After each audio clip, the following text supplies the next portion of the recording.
this thing. Mia Foster White, a teacher, a diva, and a grandma.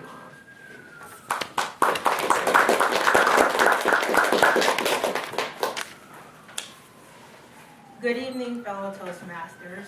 My question for you tonight is, how do you decide what kind of car you're going to buy for yourself?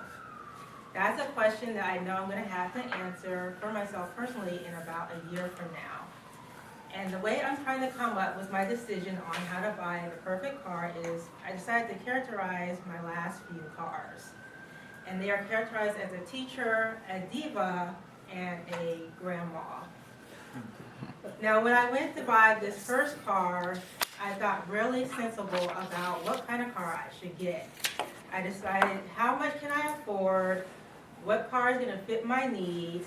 Is it going to be good on gas mileage? Is it going to be easy to manage, maintain, and repair? And so I knew that the car that would fit that description was either a Honda Civic or a Toyota Corolla. So I just couldn't decide which one I was going to actually buy. And so one day I decided to have breakfast in IHOP, and I noticed that there was a group of teachers in there having a meeting. And when I looked out the window, I saw a row of 10 Honda Civics. Every last one of the teachers had a Honda Civic, whether it was brand new, 10 years old, or 20 years old. They were all driving a Honda Civic. And I said, that's it, I'm going to get a Honda Civic. Who knows best but a teacher? They're practical and reliable, so that's what I'm going to buy. But after a couple of years of driving the Honda Civic, I thought, this car is really so boring. I needed something with a little spice to it. So I wanted something more fun, and I decided I would upgrade to a Honda Accord Coupe. But when I went to the dealership, it didn't work out. And so I ended up defying the odds and defying all the rules. And so I didn't look up the invoice price. I did not research any dealerships. I did not come prepared with financing. And I did not follow the advice of not buying on your first trip to a dealership. But I did do two things correctly, and that was I picked the right date to buy the car, and I also made sure my credit was A-okay. So even though Black Friday is typically the biggest shopping day of the year, if you want to go out and buy a car, go on Saturday.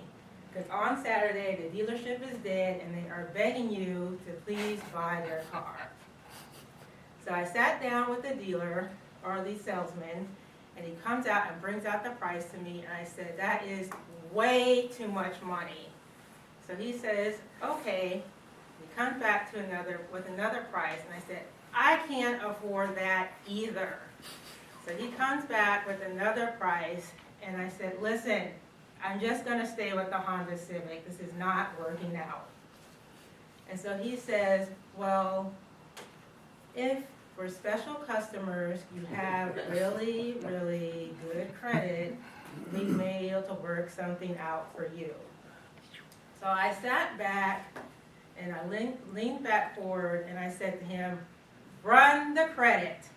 So he comes back after running my credit and he says, your credit is stellar. I said, I know. And he drops the price to $300. And I still said, well, I don't know. And he says to me, are you kidding me? Are you going to walk out on a Mercedes? I'm offering it to you for $50 more than a Honda Civic. And I said, well, okay, I'll be a diva, and I'm going to drive a Mercedes. Well, after a couple years of driving a Mercedes, the thrill is gone. I feel like it's just another car. It doesn't really matter to me anymore. And then the reality of being in a lease hit me. I said, if I keep driving like this, I'm going to be way over the miles. And then I found out my grandmother wanted to get rid of her car. So I said, give it to me. And it is a true grandmother's car.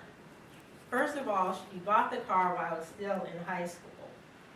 And secondly, it's a station wagon. And my sister told me, don't you dare drive that car. And I said, I'm going to drive this car. I said, it runs fine. The air conditioning works, the heater works, the windows still roll down, and the radio works too. So there's nothing wrong with this car. And it's going to offset my mileage. So I am going to drive the Hyundai 2. So when buying my new car, sometime in a year or so, I decided I'm going to combine all three of these cars. I'm going to pick a reliable car like a teacher would. I'm going to pick a good, long-lasting car like my grandmother's, but I'm going to make sure it has a little spice like the Mercedes too. Thank you.